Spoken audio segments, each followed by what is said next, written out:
ಅಧಿವೇಶನದಲ್ಲಿ ಸರ್ಕಾರವನ್ನ ಕಟ್ಟಹಾಕೋದಕ್ಕೆ BJP plan ಅನ್ನ ಮಾಡ್ತಿದ್ದು. ತಡರಾತ್ರಿ ನಡೆದ ಶಾಸಕಾಂಗ ಪಕ್ಷದ ಸಭೆಯಲ್ಲಿ ಪದ್ಮ ವ್ಯೂಹವನ್ನ ಹೆಣೆಯಲಾಗಿದೆ. ಸಿದ್ದು ಸರ್ಕಾರವನ್ನ ಕಟ್ಟಹಾಕುವ ಕುರಿತಂತೆ ಮಾಸ್ಟರ್ ಪ್ಲಾನ್ ಅನ್ನ ಮಾಡಲಾಗಿದೆ. ಹಲವು ಮಹತ್ವದ ವಿಚಾರಗಳನ್ನ ಇಟ್ಕೊಂಡು ಕೇಸರಿ ಕೌಂಟರ್ ಅನ್ನ ಕೊಡುವಂತಹ ಪ್ಲಾನ್ ಅನ್ನ ಮಾಡಿದ್ದು. ತಡರಾತ್ರಿ ಶಾಸಕಾಂಗ ಪಕ್ಷದ ಸಭೆ ನಡೆದಿದ್ದು. ಅಲ್ಲಿ ಪದ್ಮ ವ್ಯೂಹವನ್ನ ಹೆಣೆಯಲಾಗಿದೆ.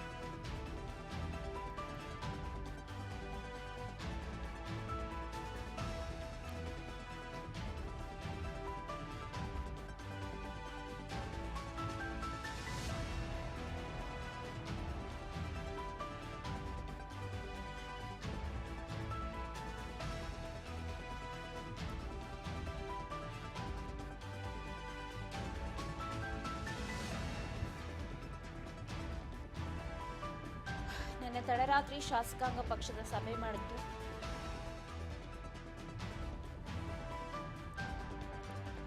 ಪದ್ಮ ವ್ಯೂಹವನ್ನ ಹೆಣೆಯಲಾಗಿದೆ.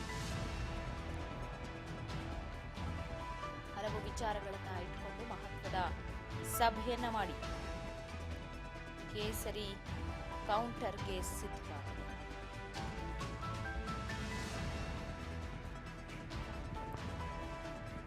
ಅಶೋಕ್ ಚಲವಾದಿ ವಿಜಯೇಂದ್ರ ಸಾರಥ್ಯದಲ್ಲಿ ಸೂತ್ರವನ್ನ ಹೆಣೆಯಲಾಗಿದೆ. ಮೊದಲ ದಿನ ಇವತ್ತು ಹೋರಾಟ ಮುಂದುವರಿಯೋ ನಿರೀಕ್ಷೆ ಕೂಡ ಇದೆ. ನಿನ್ನೆ ಏನೆಲ್ಲ ಹೋರಾಟವನ್ನ ಮಾಡಿ ಕಾಲ್ನಡಿಗೆಯನ್ನ ಮಾಡಿದ್ರು, ಇನ್ನು ಮೊದಲ ದಿನ ಅದೇ ಮುಂದುವರಿಯೋ ನಿರೀಕ್ಷೆ ಇದೆ ಬಿಜೆಪಿ. ಬಾಣಂತಿಯರ ಸಾವು, ಫೈನಾನ್ಸ್ ಕಿರುಕುಳದ ವಿರುದ್ಧ ಸಮರ.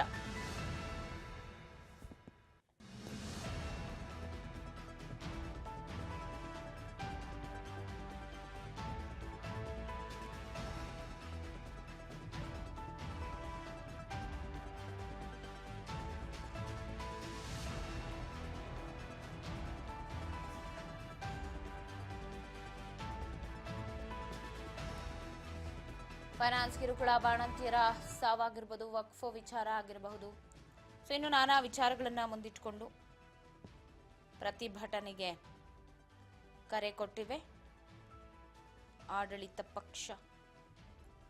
ಇಕ್ಕಟ್ಟಿಗೆ ಸಿಲುಕೊಳ್ಳಬೇಕು ಅಂತ ಹೇಳಿ ಹಲವು ಮಹತ್ವದ ವಿಚಾರಗಳನ್ನ ಮುಂದಿಟ್ಟುಕೊಂಡು ನಿನ್ನೆ ನಡೆದಂತಹ ಶಾಸಕಾಂಗ ಸಭೆಯಲ್ಲಿ ನಿರ್ಧಾರವನ್ನ ಮಾಡಲಾಗಿದೆ. ಛಲವಾದಿ ನಾರಾಯಣಸ್ವಾಮಿ, ಆರ್ ಅಶೋಕ್, ಬಿವೈ ವಿಜಯೇಂದ್ರ ಇವರುಗಳ ಸಾರಥ್ಯದಲ್ಲಿ ನಡೆದಂತಹ ಮೀಟಿಂಗ್.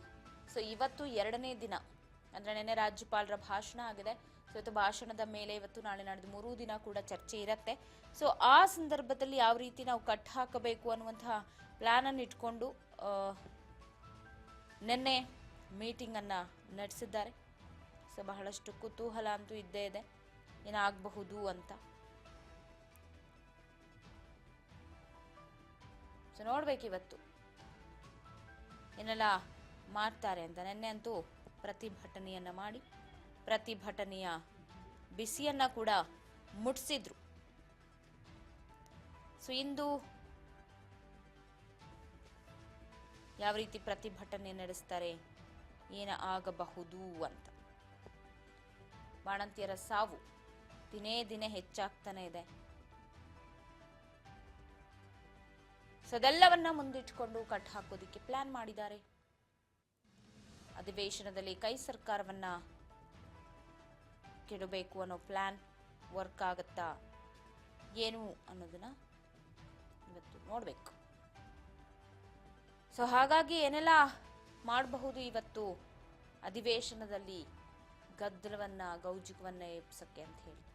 ರಾಜ್ಯದಲ್ಲಿ ಬಾಣಂತಿಯರ ಸರಣಿ ಸಾವಾಗಿದೆ, ಅದಕ್ಕೆ ಸರ್ಕಾರ ಉತ್ತರವನ್ನ ಕೊಡ್ಲೇಬೇಕು ಅನ್ನೋದು ಕೂಡ ಬಿಜೆಪಿ ನಾಯಕರ ಇಂಗಿತ. ಮೈಕ್ರೋ ಫೈನಾನ್ಸ್ ಅದರಿಂದ ಕಿರುಕುಳಕ್ಕೆ ಬೇಸತ್ತು ಸಾವನ್ನಪ್ಪದವ್ರಿಗೆ ಸರ್ಕಾರ ಏನ್ ಹೇಳತ್ತೆ ಅಂತ ಒಂದು.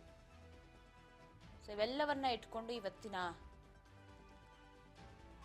ಸದನಕ್ಕೆ ಬಿಜೆಪಿ ಕಲಿಗಳ ಎಂಟ್ರಿ ಆಗತ್ತಾ ಅಥವಾ ಹೊರಗೆ ಮತ್ತೆ ಪ್ರತಿಭಟನೆಯನ್ನೇ ಮುಂದುವರಿಸ್ತಾರಾ ಏನು ಅನ್ನೋದನ್ನ ಸದ್ಯ ಕಾದಷ್ಟೇ ನೋಡಬೇಕು. ಇದು ಸರ್ಕಾರದ ವಿರುದ್ಧ ಸಮರವನ್ನ ಸಾರುವ ನಿಟ್ಟಿನಲ್ಲಿ ಪ್ಲಾನ್ ಅನ್ನ ಮಾಡಿಕೊಂಡಿದ್ದಾರೆ ಬಿಜೆಪಿ ನಾಯಕರು. ಹಾಗಾಗಿ ತಡರಾತ್ರಿವರೆಗೂ ಶಾಸಕಾಂಗ ಸಭೆಯನ್ನ ಮಾಡಿದ್ದಾರೆ. ಯಾವ್ಯಾವ ರೀತಿಯಾಗಿ ಒಂದು ಕಟ್ ಹಾಕಬೇಕು ಏನು ಅನ್ನೋ ನಿಟ್ಟಿನಲ್ಲಿ ಮೈಕ್ರೋ ಫೈನಾನ್ಸ್ ವಕ್ಫ್ ವಿಚಾರ ಇವೆಲ್ಲವೂ ಕೂಡ ಮುಂದಿಟ್ಕೊಂಡು ಗ್ಯಾರಂಟಿ ವಿಚಾರ ಅದರಿಂದಾಗಿ ಏನಾಗ್ತಾ ಇದೆ ಗ್ಯಾರಂಟಿ ಅನ್ನೋ ಹೆಸರಲ್ಲಿ ಓಟ್ ತಗೊಂಡು 2.5 ವರ್ಷ ಆಗ್ತಾ ಬಂದ್ರು ಏನು ಮಾಡ್ತು ಸರ್ಕಾರ ಅನ್ನೋದನ್ನು ಕೂಡ ಜನರಿಗೆ ತಿಳಿಸ್ತಾ ಹೋಗ್ತಾ ಇರೋ ಬಿಜೆಪಿ ಅಧಿವೇಶನದಲ್ಲೂ ಕೂಡ ಅದೇ ವಿಚಾರಗಳನ್ನ ಇಟ್ಕೊಂಡು ಚರ್ಚೆ ಮಾಡಲಿಕ್ಕೆ ಮುಂದಾಗುತ್ತೆ. ಸೊ ನೋಡೋಣ ಇವತ್ತಿನ ಅಧಿವೇಶನ ಆರಂಭವಾದ ಮೇಲೆ ಏನೆಲ್ಲ ಚರ್ಚೆಗಳಾಗುತ್ತೆ ಅಥವಾ ಏನೆಲ್ಲ ಪ್ರತಿಭಟನೆ ಮಾಡ್ತಾರೆ ಅಥವಾ ಅಧಿವೇಶನದಲ್ಲೇ ಸರ್ಕಾರಕ್ಕೆ ಯಾವ ರೀತಿ ಚಾಟಿ ಬೀಸ್ತಾರೆ ಏನು ಎತ್ತ ಅನ್ನೋದನ್ನ ಕಾದು ನೋಡು. ಒಟ್ಟಾರೆ ಇವತ್ತಿನ ಅಧಿವೇಶನ ಬಹಳಷ್ಟು ಕುತೂಹಲಕ್ಕೆ ಕಾರಣ ಆಗಿದೆ. ಅಧಿವೇಶನದಲ್ಲಿ ಅಷ್ಟು ಚರ್ಚೆಗಳು ನಡೆಯಲಿದೆ. ಪಕ್ಷದ ತಂತ್ರಕ್ಕೆ ಕೈಪಡೆ ಕೂಡ ಪ್ರತಿತಂತ್ರವನ್ನ ಹೆಣಿಲಿಕ್ಕೆ ಮುಂದಾಗಿದೆ.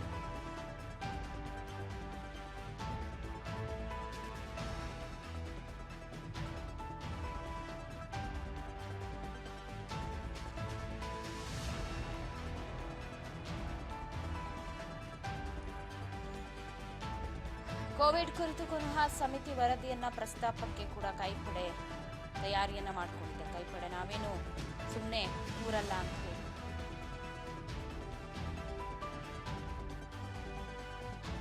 ಆಡಳಿತಾರೂಢ ಪಕ್ಷವನ್ನ ಕಟ್ಟಿ ಹಾಕೋದಕ್ಕೆ ವಿಪಕ್ಷ ತಾಲೀಮನ್ನ ನಡೆಸಿದೆ.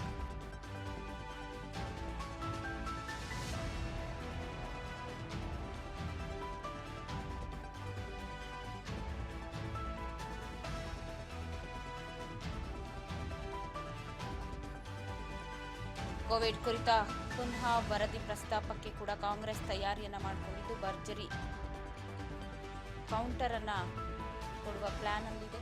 ಎಚ್.ಡಿ. ಕುಮಾರಸ್ವಾಮಿ ವಿರುದ್ಧ ಪ್ರಕರಣಗಳ ಪ್ರಸ್ತಾಪಕ್ಕೆ ಕೂಡ ಮುಂದಾಗಿದೆ.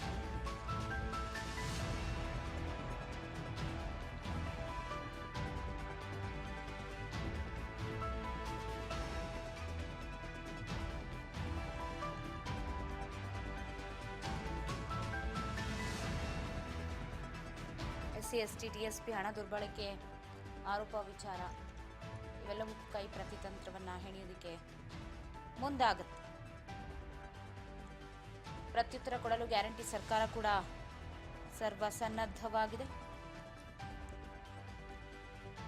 ಸೊ ಇವತ್ತಿನ 2ನೇ ದಿನದ ಅಧಿವೇಶನ